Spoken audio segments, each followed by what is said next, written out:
Hi guys and welcome back to World of Tanks, and yes, I know, still no FCM 36 Pack 40 review. I'm not going to lie to you, I'm not finding it an easy tank to get decent footage in. I've just been plagued with mediocrity and misfortune, unfortunately, and the couple of good matches that I did have, when I went to edit it together, half the footage was missing. It had missed out the first few minutes of each of those games for some reason. I'm not quite sure why, but I've got my laptop back, I've got it fixed, fingers crossed it's up and running, so tomorrow I'm going to hook up my capture card and see if I can get it done that way, which should make things a lot easier for me. But yes, it is not an easy tank to do well in, I'm afraid, or it might just be me, but it's one of those tanks, well, Jingles always says that a good player makes their own luck, and yes, that is true, but with the FCM 36 Pack 40, anybody who's been in anything like the Doom Turtle or the T28 or the T28 prototype, sometimes a lot of things just have to come together because you are very, very slow, and if you pick the wrong way, yeah, your match is pretty much over. So anyway, you've got something else today. Yes, Russian heavy metal, grasping at straws for a title. So I'm in the KV4. I rebought the KV4, although I have got enough money now to rebuy the Tiger as well, and almost enough money to buy the T32, so I'm not sure what I'm going to go for anyway. Not got it fully upgraded. I've got the 122mm D25T, same one that's on the IS, I believe it is. 4.8 rounds a minute, which is, well, slow but average for, you know, sort of a Russian heavy. 175mm pen, which is a bit frustrating at tier 8, or it can be. 390 damage, it's your standard 122mm Russian gun. 217 on your premium rounds, 61 for high explosive with 530 damage. Horrible aiming time at 3.4 seconds, quite crap accuracy at 0.46, very typically Russian, although like a lot of the Russian guns it can be quite trolly and just hit every time, even if you're not fully aimed. And gun depression, well, again the app puts it at -6, but I found out that some of these figures are slightly wrong. Now I've not got the best turret, so this one's got 180 on the front, which is still good, 130 on the side and the rear, 20 degrees of traverse, and it blinders about like a lot of the Russian tanks at 330. The hull, ooh, that was a nasty hit from artillery there. The hull is good, 180 on the front, 150 on the sides, 90 on the rear. Hull traverse quite slow though at 18 degrees and 30 kilometers an hour speed limit. Now this is one of two Russian heavies at tier 8, and this is sort of the heavy line. Less manoeuvrable, more well armoured. Got a Centennial down there, put a big hit into the side of him. Very weak armour on the side of their hull, as we know. And I don't think he's quite aware of where I am. Oh, couldn't quite get another hit on him before he disappeared around the buildings. Going to get him as he pops out down here. Just. He just put the brakes on and I hit his front, excuse me, hit his front drive wheel. Now, the KV4 is also known as the KV Fortress. Going to put him through the front, just through his low plate and finish him off. And it's justified in that name. You don't want to sit straight on, but you can angle this and bounce a lot of shots, especially when you're top tier. Obviously, you're better off not just sitting in the middle of an open field, angled, hoping for the best, but if you get caught out, you can do it. It is a beast at side scraping as well. Absolutely fantastic.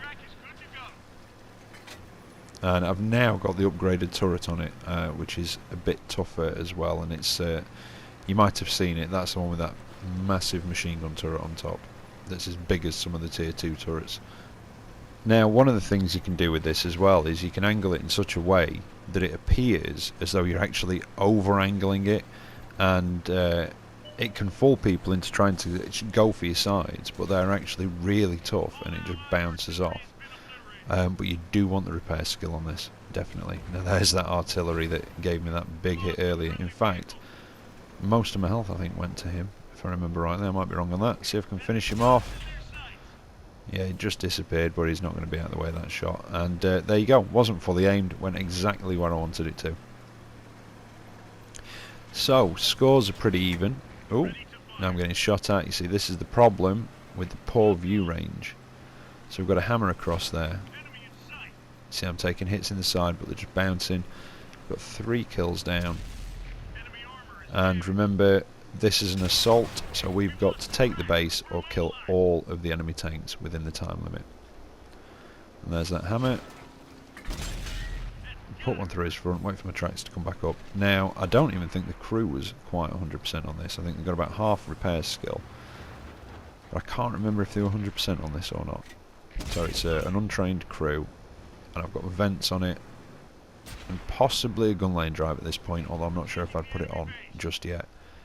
It looks as though I maybe didn't. Now, yep, just enough to finish off that Tiger. Well, the hammer, same difference. Although one looks like it's going to be doing some stunts for us. Now I'm going to back up, and I'm going to sit here in cap. Scores are even again, but I'm going to put the pressure on. Now I know I can bounce shots with some careful angling, and I put a nice one into the Jackson, takes off over half his health. Just keep dodging forwards and backwards. And here he comes, backing out of cover, and I managed to finish him off. Now I'm using that building in front of me to try and cover myself as much as I can, because there was something shooting at me from down in that direction. It may have even been the Jackson, and I've got a Hellcat shooting at me. And what I'm basically doing here is side scraping, for those of you that aren't familiar. Not very well against the Hellcat, to be honest. It was a bit of a poor angle, but you put your front up against a building or a rock or something like that, you angle your tank slightly and reverse backwards until you can shoot, but it keeps the front of your tank covered. Some tanks are better at it than others. The thicker the side armour, the better they are. It's quite a tricky manoeuvre in a Conqueror, but it's very easy in a KV-4 or an IS-3.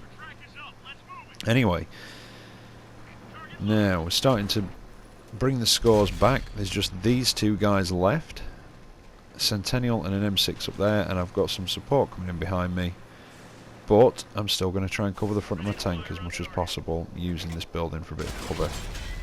And there's that inaccuracy, although that was kind of poorly aimed by me, to be honest. I thought he was going to carry on further back. Now, I've got to be careful of the Centennial. The upper plate's quite trolly, especially with the angle increased like that, but I managed to put it through his machine gun turret on top, and that's what I'm going to aim for. Going to hit it again. Oh, just went over. Now, this building in front of me is destructible. But you can see, with some angling, against the M6 and against the Centennial, the M6, well, they could have a 90mm. I think they have about 160 pen. Can't quite tell at this distance. But against the Centennial, some careful angling, and I've been bouncing quite happily. All they have to do is track me, or even just hit me with some high X, and then I keep resetting the cap. And there's not much time left if they reset the cap and can survive. In fact, if they reset the cap again, unless somebody else comes and joins me, we don't have enough time to cap out. Oh, just missed the Centennial, and he's the last guy remaining. So if he resets the cap, those guys are either going to have to come and join me, or we're going to have to kill him to win. Now he's going to come up here somewhere. Oh, and he's disappeared. But if you notice, I've swapped to high explosive because it's not going to take much to finish him off. And if I don't have much of a shot at one of his weak spots, high X is my best chance to finish him. There he is. Boom. There you go, just enough to finish him off. I don't even think it penetrated. And there you go, not a bad win, even if I do say so myself. Yeah, don't get too excited about the XP there. I'd got a ×3 on. I'm trying to get the KV-4 upgraded, but I did come out of it with a high caliber, an ace tanker, and a top gun. So I am well chuffed with that. I think that was about my 3rd game in it today, something like that. I'd already unlocked a couple of packages on it when I bought it last time, and I rebought it today. And yeah, I think that was about my 3rd or my 4th game in it, and blocked just over 5,000 damage. Did just over 5,000 damage. So yeah, not a bad round, even if I do say so myself. But I am looking forward to getting it fully upgraded with the 107mm gun. It's got a faster rate of fire, a bit more accurate, and a lot more penetration, and not a hell of a lot less alpha damage, to be honest. It's 320 instead of 390, and I'd trade that 70 for the increase in rate of fire and penetration all day long. But that is why they call it the KV Fortress, because with some careful angling you can bounce a hell of a lot of shots from a hell of a lot of tanks. So now we've got another clip coming up for you, and it's in the other tier 8 Russian heavy, the IS-3. Now, I've had my IS-3 for a while, and I've been neglecting it recently because I've been trying to get up the Chinese medium line. I'd like to get to the, is it the WZ-120, and then the 121 at the top there at tier 10. Yeah, I'd like to get up those, and well, there's just been the ops for the free tanks. Even though I bought the Centennial so I could actually do a review of it, it still gave me the ops, and I got 1,000 gold at the end of it. So I've been doing things like that, and well, making videos and reviews and that sort of stuff. So I've kind of, like I say, been neglecting my IS-3 a bit, which is why there's no camouflage on it.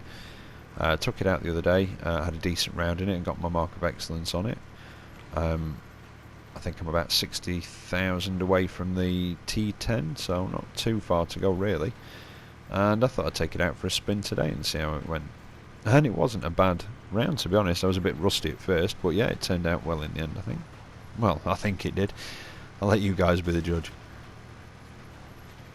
Oh yeah, I've forgotten to run down the stats. I've just been chatting away. Well, again, it's got 122mm, but instead of it being the standard sort of 122mm, you know, like the D25T, that sort of thing, it's actually the BL9, which is kind of a little brother to the BL10 on the ISU 152, the tier 8 Russian tank destroyer. 225 penetration, which is quite nice. 390 damage, which is, again, it's quite nice, but we're sort of used to that now. We've had it since the KV-85, we had it on the IS, so it's a pretty standard damage really for the Russian heavies. 4.5 rounds a minute, which is a bit on the slow side, not the most accurate at 0.4, and the aiming time is quite poor at 3.4 seconds, but again, quite average for a Russian. It's premium rounds, although not brilliant on the premium rounds. Ooh. But that guy's regretting rushing forward now. 265 pen on the premium, and again, not particularly good gun depression at around -6, I think it is. Quite well armoured though on the front. Not physical thickness. It's only 110, but that pike nose makes it very effective. And whereas with nearly every other tank in the game, not every other, but nearly every other, you are taught and you know you have to learn to angle your tank to get the most out of the armour. With the IS-3 you're best off straight on, because otherwise you sort of defeat the purpose of the pike nose. 90 on the sides, but with a nice strip of spaced armour as well. 60 on the rear. 249 on the front of the turret, 172 on the side, 100 on the rear. Very, very good turret. And it's not as bad a start as I thought it was. I seem to remember it being a bit worse than this, but it's not too bad. Taken a couple of hits, but still got about 3/4 of my health, 2/3 of it, something like that.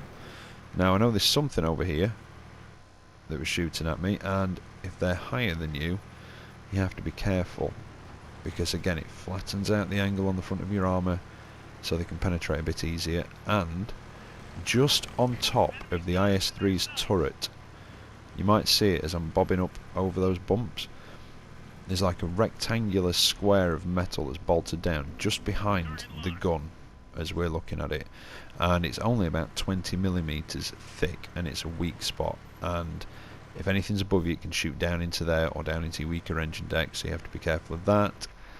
And if you're against an IS-3 and you're on level pegging with it, or you're in a tank slightly higher, you can actually hit that plate, and even though it's ridiculously well angled, because it's only 20mm thick, if you've got a gun that's 60mm caliber or higher, so a 60mm would do it, 75mm, 90mm, you can hit that plate and it will overmatch it and penetrate it no matter the angle. It's not easy to hit, but it's not the hardest to hit either, so it's quite a useful thing to know. Right, so I've come around behind the hill to try and take on that Centennial. The medium tank that came across with me has gone up there, the A44, but now it looks like he's in a spot of bother. So hopefully I can get up there in time. I took a little bit longer getting round and up than I thought, and he sort of rushed up a bit quicker than I thought, and donk it. Of course I did. All I had to do was hit it in the side and I probably could have killed it, but no. Bugger it, ram him for the smallest amount of damage. I don't even think he realised I was there, to be honest. So, round the back of the tank, shove my gun up his arse and fire. Why not? Right, something hit me over on this side, so got to be careful. Oh, there it is, Tiger 2. Try and hit his upper plate, but he went high and bounced off his turret. So I'm going to straighten up a bit, and I'm going to... Oh, didn't mean to get in his way. I'm going to try and use this ridge here to hide my hull and just expose my turret, which is very strong, and from this angle he's not going to be able to hit that weak spot on top. Although I could do with a little bit more room for manoeuvring behind me if he wouldn't mind moving. Try and hit the lower plate. Nope. Just went slightly wide and tracked him instead. And this is when I realised that, well, yeah, I could just put it straight through the side of his turret. I just wasn't paying attention. Oh. GW Tiger P just gave me a nasty little knock on the side there. Can I reload in time to finish him off? Yep. And took another bounce from that Tiger 2 on the turret. It's a very good hull down tank, the IS-3. Like I say, you've just got to be careful of that plate. But you can counteract that by sort of being at a distance, but then because your gun's not particularly accurate, that can cause you issues. And I was getting a little bit fed up of not seeing him, because like I say, the blinders about. There was nobody up front spotting, so I thought, do you know what, I'm going to have to go and do it for myself. And the other RT is now paying attention to me. But I managed to put one into the Tiger 2 that penetrated on the move, get another one through his lower plate. Oh, and there's a little ELC buzzing around me, although he's got a nasty 90mm and caused enough of a distraction for me to turn my turret and get penetrated through the side of it. So I managed to finish off the Tiger 2, take a hit from, I think, the ELC, which nearly kills me, 13 health. And I was hoping there to just get back far enough for him to hit me, and it might have damaged him. Now he's coming round again. Hit him on the move. Yes, I can. Only just. I think it just hit the back of his tank, so that was lucky. Now I think better of going over there at that Tiger P and giving him my lower plate. Go for his turret, but he pulls back and I just hit the side of it. So now, because he's pulled back behind the ridge, there's a Chi-Ri that I don't want to give my flank to. I don't really want to give my flank to anything at the minute.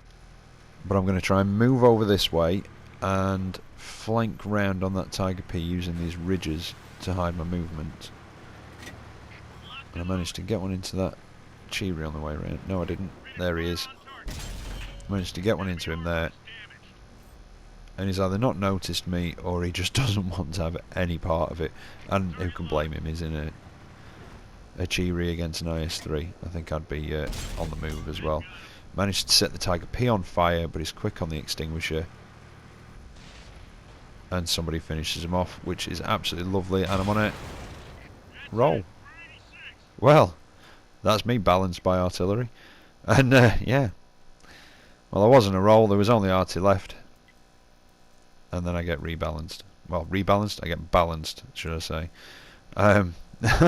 Happens to us all. So just unfortunate, I'm afraid. So let's skip to the end and see how that match turns out. Right, well, RT did take one more of us down because he was AFK in the cap circle. It actually made his way all the way around to our cap circle, RT. But yeah, it was a victory in the end. We capped out, actually. But I came over with a high caliber, second class mastery, slightly higher mark of excellence. 4,095 damage on myself and 2,320 blocked. And 5 kills. If I'd have not been annihilated by RT at the end. I may have tracked him down and got a Top Gun out of it, but probably not, so I'm happy with that result as it is. Anyway, again, another change to the schedule, but I guarantee, I promise, I will be back tomorrow with the review of the FCM 36 Pack 40. I've just been crap today in it, but we'll try and do better tomorrow. So, as always, I hope you've enjoyed what you've seen. I hope you've been entertained, and I will catch you next time. Take care out there. See you later.